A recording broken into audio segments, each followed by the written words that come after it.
Саламатсыздарбы? Бүгүнкү биздин видеобуз ушул экзотический гүл, эсхинантус гүлү жөнүндө болмокчу. Бул гүлдүн дагы көптөгөн түрлөрү бар. Бардык эле гүлдөр сыяктуу бул гүл дагы жарыкты жакшы көрөт. Бирок күн тик тийген жерден алысыраак болуш керек. Топурагы да аба өткөрүп тургудай болуп, жеңил болуш керек.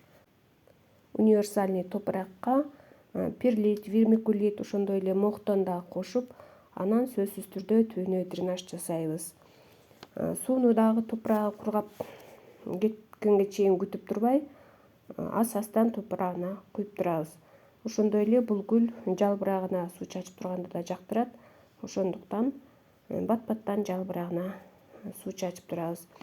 Жаздан баштап бул гүлгө дагы удобрение беребиз. Бир айда 2 жолу. Ошондой эле обрезка кылып дагы турсак болот. Көбөйтүү жолу деле ушул сабагынан алып көбөйтүп алсак болот. Башка гүлдөрдөй болбой, бул гүл гүлдөгөндө ушу өзүнүн сабагынын учунан баштап гүлдөйт. Көпкө чейин бул эсхинантус гүлү гүлдөбөсө, анда биз туура эмес кам көрүп аткан болобуз. Ошондуктан убагы менен буга удобрениясын берип, жалбырактарына бат-баттан суу чачып, суусун дагы көп куйсак тамырлары чирип кетет. Аз куйсак дагы ооруп калышы мүмкүн.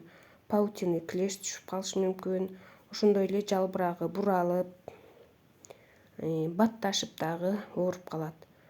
Ошол кезде биз мыльный раствор кылып буну жалбырактардын баарын жууп чыгабыз, же болбосо фунгицид менен дарылап алсак болот.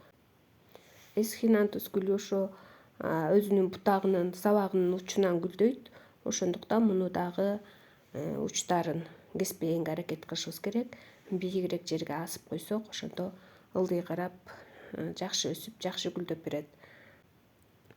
Жайкысын бул гүлдү дагы башка гүлдөргө кошуп туруп, баарын эле эшикке чыгарып койсок, булар дагы абдан жакшы өсөт. Баарыңыздарга ийгилик каалайм. Ден соолукта болуңуздар.